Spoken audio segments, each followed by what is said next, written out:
caused a passenger jet to disappear in Asia? There are a lot of theories, but so far few answers. That mystery leads off today's edition of CNN Student News. Malaysia Airlines Flight 370 took off early Saturday morning from Kuala Lumpur, Malaysia. It was carrying 239 people to Beijing, China. But it vanished from radar and tracking records at around 35,000 feet. There was no distress signal. The weather was clear. With nothing found as of last night, rescuers expanded their search area. They're looking for clues in the Gulf of Thailand between Malaysia and Vietnam. As they're searching from air and sea, Interpol is investigating on the ground. This is an international organization with ties to police from more than 180 countries. And it's investigating whether people on the flight with stolen passports might have had anything to do with its disappearance. It's one of the biggest mysteries in the disappearance of Malaysia Airlines Flight 370. How, in a post-9/11 world, did two passengers board an international flight with stolen passports? Even more surprising, they were in plain sight, among the names listed in Interpol's Lost and Stolen Travel Documents database, one since last year, the other since 2012, both stolen in Thailand. And it appears the two passengers who used the passports of an Italian and an Austrian citizen bought their tickets together. When you book your ticket, the airline is not able to actually make an inquiry with Interpol or even the local police about whether you are wanted or whether the passport has been reported stolen. The government does. And according to Interpol, last year alone, passengers were able to board planes without having their passports screened against Interpol's databases more than 1 billion times.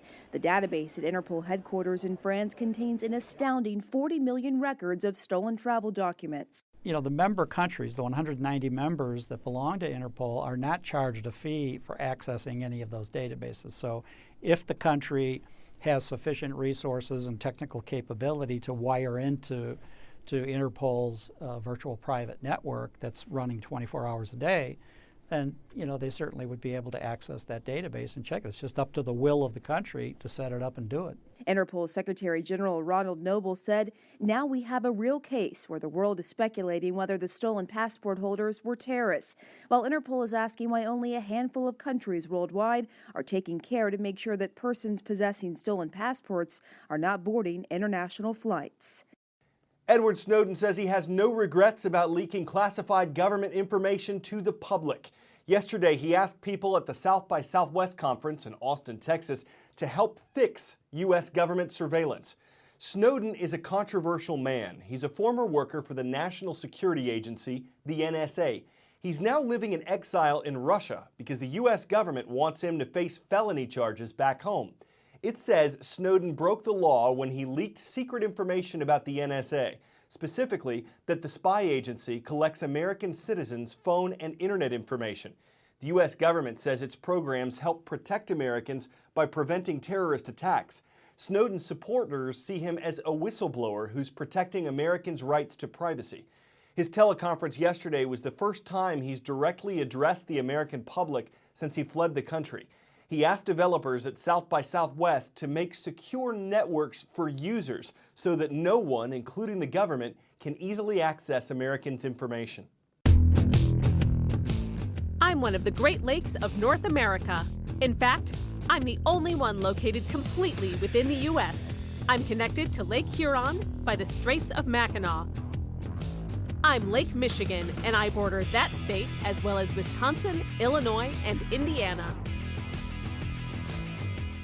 And almost anywhere you look at Lake Michigan, you're going to see ice. More than 93% of the lake is covered. That's the most ice Lake Michigan has seen since 1979.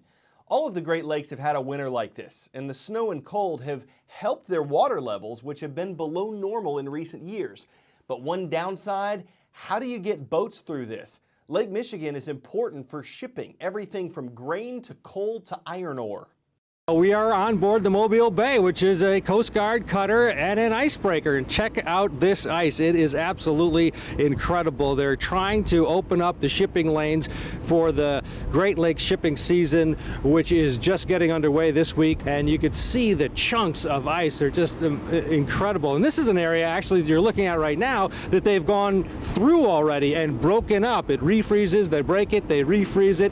Commander John Stone is with us, and Commander, you're saying in some areas you're looking at 4 feet, which is just an incredible amount of ice. Even this thing's having a tough time getting through. That's correct. So on the Great Lakes, we've seen over 90% coverage throughout all the lakes this year, and in some places upwards of over 5 feet thickness. We were out today. The way they do it when they get into the really thick areas is to stop, go backwards, stop, go backwards. Which, like when you get your car stuck, it's just rolling back and forth. That's correct. The ship can break about 2.5 feet of ice continuous, but once it gets over that, we have that process of back and ramming in order to get through the ice.